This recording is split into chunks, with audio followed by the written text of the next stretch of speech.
untuk mengadakan angkatan kelima. Angkatan kelima, apakah gagasan? Pembela mengadakan interupsi. Saudara Ketua, apakah pertanyaan saudara auditor itu bisa diajukan oleh karena toh tidak dituduhkan? Jadi kami mohon agar pertanyaan auditor itu tidak dilanjutkan. Pertanyaan ini masih dalam rangka kegiatan PKI. Apakah sebabnya ini juga dituduhkan? Halo bung-bung semua, mari kita lanjutkan series pembacaan transkrip Mahmilub G30S dengan terdakwa Dr. Subandrio, sang Wakil Perdana Menteri I, Menteri Luar Negeri, Kepala Badan Pusat Intelligence, dan masih banyak lagi jabatannya. Kita sudah masuk pada episode ke-23.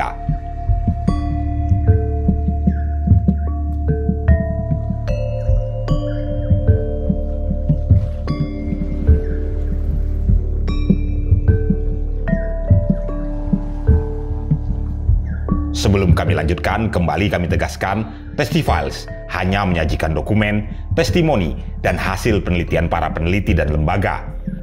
Kami tidak menyadirkan teori atau pendekatan apapun. Sekali lagi, bung-bung juga harus menelaah versi-versi lainnya. Kami juga sengaja memasukkan gambar berupa tulisan berita acara persidangan agar bung-bung bisa juga membaca secara langsung. Kadang-kadang kami akui sebagai narator sering sekali salah dalam pengucapannya. Narator hanya membacakannya saja. Gaya dan intonasi dari pembacaan ini pastilah tak sama dengan sidang sebenarnya kala itu. Pada episode ke-23 ini, kita akan mendengarkan lanjutan pertanyaan auditor, yakni Letnan Kolonel CKH Durmawel Ahmad kepada tertuduh Dr. Subandrio. Pertanyaan selanjutnya. Dalam pembicaraan pleno di Peking, saudara telah menerangkan antara lain tentang exit Indonesia dari PBB. Mengatakan kita tidak ingin masuk lagi ke PBB dengan jalan apapun juga. Juga kalau Malaysia sudah tak dalam UNSA, exit PBB adalah materi perjuangan anti Nekolim dan untuk menyusun kekuatan baru. Apakah benar itu? Saudara jawab, benar. Indonesia tak ingin masuk PBB apabila tidak ada direct toll sesuai dengan dunia sekarang. Walaupun Malaysia sudah tak duduk dalam UNSA karena kita keluar dari PBB. Tidak karena semata-mata Malaysia duduk dalam Dewan Keamanan. Exit dari PBB adalah materi perjuangan anti Nekolim untuk menyusun kekuatan baru di luar dan di dalam PBB. Benar toh? Benar. Pertanyaan selanjutnya. Perdana Menteri Chou En-lai sesalkan negara sosialis dan nasionalis yang tidak sokong Indonesia exit dari PBB. Kosygin kirim surat yang isinya antara lain Indonesia lebih baik teruskan perjuangan dalam PBB sebab nanti Soviet Uni mendapatkan kesulitan dalam tugasnya. Saudara menjawab, malahan exit dari PBB dapat dipergunakan untuk memperkuat perjuangan Soviet Uni di PBB. Benarkah itu pertanyaannya? Saudara menjawab, benar. Dan Kosygin mengirim surat kepada Presiden Soekarno. Jawaban dari Presiden Soekarno antara lain memang benar demikian. Betul? Betul. Selanjutnya pertanyaan. Perdana Menteri Chou En-lai kemudian menganjurkan supaya jangan membayar kembali hutang Indonesia 1.000 juta US dollar dan menganjurkan supaya minta lebih banyak lagi kepada Uni Soviet. Benarkah itu? Benar. Perdana Menteri Chou En-lai dalam pembicaraan pleno itu antara lain mengemukakan pula bahwa dasar politik Uni Soviet itu teka-teki. Presiden Soekarno menganjurkan supaya lanjutan revolusi itu di atas dasar Marxisme-Leninisme. Benarkah itu? Saudara jawab, tentang soal atau masalah Soviet Uni memang benar, tetapi mengenai anjuran Presiden Soekarno saya tidak ingat lagi. Tapi masuk akal bahwa Chou En-lai berpendapat demikian. Betul? Ya. Dalam pembicaraan pleno itu mengenai masalah-masalah internasional, Perdana Menteri Zhou Enlai banyak menggunakan waktu untuk memberikan keterangan-keterangan yang sangat luas dan mendalam mengenai pertikaian Moskow dan Peking.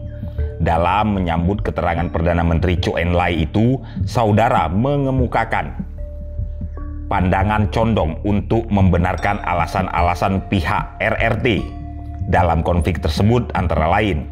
Dalam keterangan sambutan saudara itu, saudara mengemukakan bahwa Soviet Uni dalam perjuangan anti Nikolim ini tidak bisa lagi menjadi umbrella hingga tidak usah terlalu diperhitungkan lagi. Saudara menjawab pertanyaannya, benarkah itu? Saudara menjawab, memang benar yang demikian itu. Benarkah? Ada tambahan bahwa apa yang diartikan itu juga pandai saja. Saya teruskan. Saudara kemudian dalam PP pemeriksaan pendahuluan selanjutnya menambah, dalam jawaban saya nomor 48 dalam BAP yang lalu, ingin saya tambahkan bahwa saya menganggap bahwa saya bukan condong kepada RRT dalam pertikaian antara RRT dan Uni Soviet. Yang lain-lain mengenai keterangan saya masih tetap.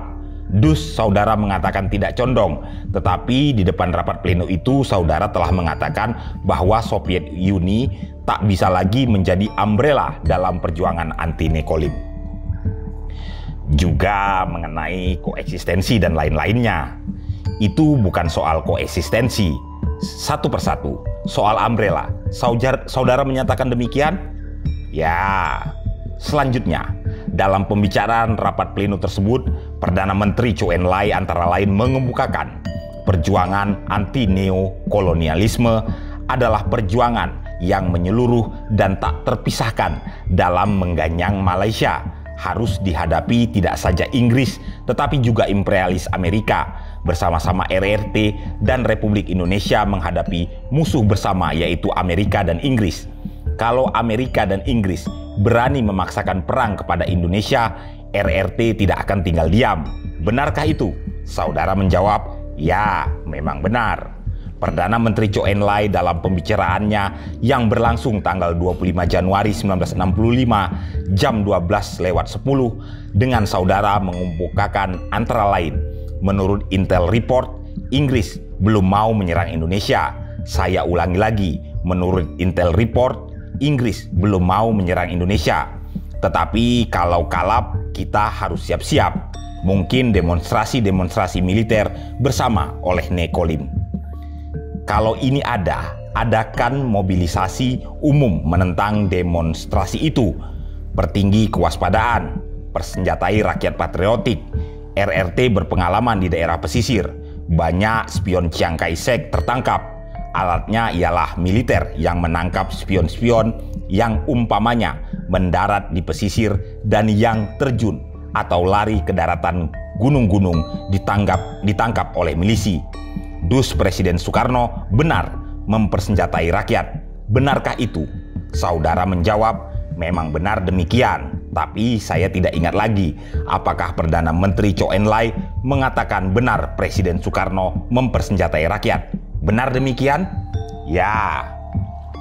Seterusnya, dalam pembicaraan itu juga Perdana Menteri Zhou Enlai mengemukakan tentang perjuangan Malaysia dalam jangka panjang, dan Perdana Menteri Zhou Enlai menjanjikan dengan cuma-cuma, saya ulangi kembali, dengan cuma-cuma 100.000 pucuk senjata ringan untuk mempersenjatai rakyat Indonesia atau milisi yang mana senjata tersebut sudah tersedia. Benarkah itu? Saudara menjawab, ya, memang benar demikian. Juga dijanjikan bengkel-bengkel alat-alat untuk memperbaiki senjata-senjata itu. Betulkah itu? Senjata itu akan diberikan dengan cuma-cuma? Ya. Dalam pembicaraan tanggal 17 Januari 1965 antara saudara dengan Perdana Menteri Zhou Enlai, saudara mengemukakan antara lain, sekali exit dari PBB tetap exit. Saudara mengemukakan pengalaman dalam konferensi KTT non-blok di Kairo dan mengatakan kita harus waspada terhadap barisan peaceful koeksistensi dan non-alignment. Mungkin kapitalisme tambah imperialisme dengan kodok itu membuat kita ragu dalam perjuangan anti-imperialisme. Kita perlu telanjangi barisan peaceful koeksistensi dengan cara-cara kita. Benarkah itu? Saudara menjawab, memang benar demikian, dengan tambahan, dan jika peaceful koeksistensi itu dipaksakan bagi seluruh dunia. Dan kami minta juga yang sekarang kami ajukan, yaitu waktu dalam pemeriksaan Bapak Auditor menyatakan bahwa saya boleh menambah bahwa pada pertemuan itu juga saya ajukan keterangan yang sudah saya keluarkan dalam ketika konferensi non-blok mengenai umbrella. Jadi saya pada waktu itu saya menanyakan oleh karena mengenai umbrella teori itu sudah saya kemukakan ketika sesudahnya konferensi di Kairo. Dan pada waktu itu saya kemukakan kepada Chou En-lai. Inilah yang saya kemukakan, apakah Chou En-lai sudah mendengarnya. Jadi South Rusia tidak bisa dijadikan umbrella lagi dalam perjuangan menghadapi Nekolim. Adalah sudah saudara kemukakan di konferensi non-blok? Ya, non-blok di Kairo. Dan Peking jadi 2 kali. Ya, jadi Peking itu kedua kalinya. Jadi yang pertama mungkin juga Bapak Auditor masih ingat bahwa pengertian saya umbrella itu menjadi pemimpin, tapi Soviet masih berkepentingan untuk bersikap. Itu satu di Kairo, satu di Peking. Ya. Selanjutnya, dalam pembicaraan tersebut tanggal 27 Januari 1965, saudara telah mengemukakan pula antara lain Indonesia memikir apakah perjuangan anti-imperialisme akhirnya tanpa Soviet CS. Kita mempersiapkan diri untuk itu. Dan dijawab oleh Perdana Menteri Chou En-lai, itu betul. Harus disiapkan menghadapi kemungkinan-kemungkinan itu. Saudara mengemukakan lagi, maka dari itu apakah tidak lebih baik mulai sekarang menyiapkan diri dalam perjuangan anti-imperialisme tanpa Soviet lagi? Perdana Menteri Chou En-lai menjawab antara lain, benar perjuangan anti-imperialisme atas dasar kekuatan sendiri, tetapi dengan kerjasama dengan semua kekuatan anti-imperialisme. Benarkah itu? Saudara menjawab, memang benar. Demikian itu dengan perubahan tanpa Uni Soviet dirubah tanpa pimpinan Uni Soviet Uni. Betul? Sesudah itu, kapan itu PKI mengemukakan atau memperjuangkan supaya petani-petani, buruh-buruh, dan tani dipersenjatai? Ingatkah saudara? Tidak, itu tidak tahu. Apakah saudara dengar itu? Ya, menduga itu mungkin. Saya menduga bahwa mereka ingin supaya buruh dan tani dipersenjatai. Apakah itu tidak ada pernyataan dari PKI sendiri? Ya, mungkin ada, tapi sekarang saya lupa apa yang dianukan. Tapi sekarang saya lupa. Apa dalam hari ulang tahun PKI tidak ada dikemukakan mengenai mempersenjatai buruh dan tani dan PKI? Saya tidak ingat. Mungkin ada, tapi saya tidak ingat. Tidak ingat apa? Bahwa ada itu. Itu kan persoalannya besar. Itu dulu tuntutan keras dari PKI. Rakyat jelata di tepi jalan itu ingat. Saudara Perdana Menteri tidak ingat bagaimana? Saya bisa menduga, tapi itu diucapkan itu saja. Apa yang menduga?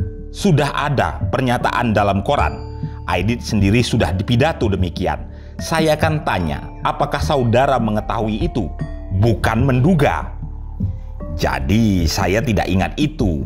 Tapi ya, kemungkinan ada, tapi saya tidak ingat dan persis bagaimana itu statement mereka itu. Tapi bagi saya possible, jadi Anne-Melich itu adanya itu. Tapi kalau saudara menanyakan kepada saya, apakah saudara ingat? Tidak itu. Tidak pernah dengar bahwa PKI memperjuangkan supaya buruh dan tani dipersenjatai? Ya, ada.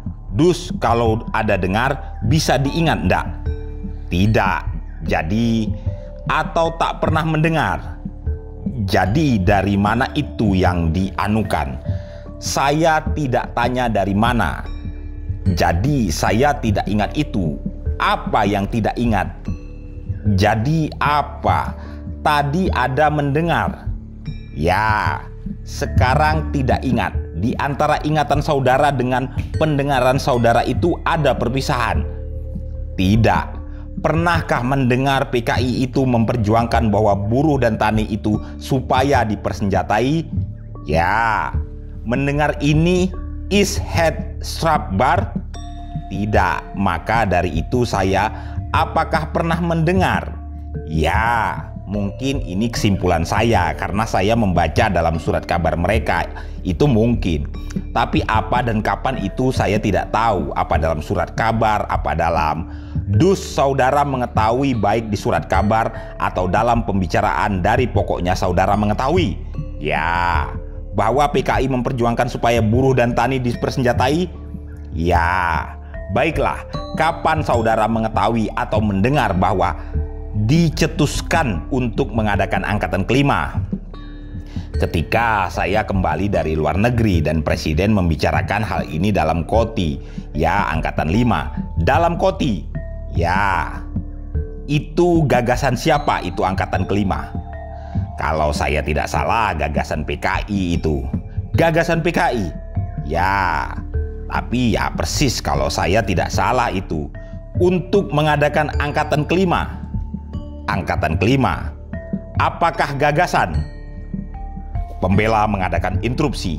Saudara Ketua, apakah pertanyaan saudara auditor itu bisa diajukan oleh karena toh tidak dituduhkan? Jadi kami mohon agar pertanyaan auditor itu tidak dilanjutkan. Pertanyaan ini masih dalam rangka kegiatan PKI. Apakah sebabnya ini juga dituduhkan?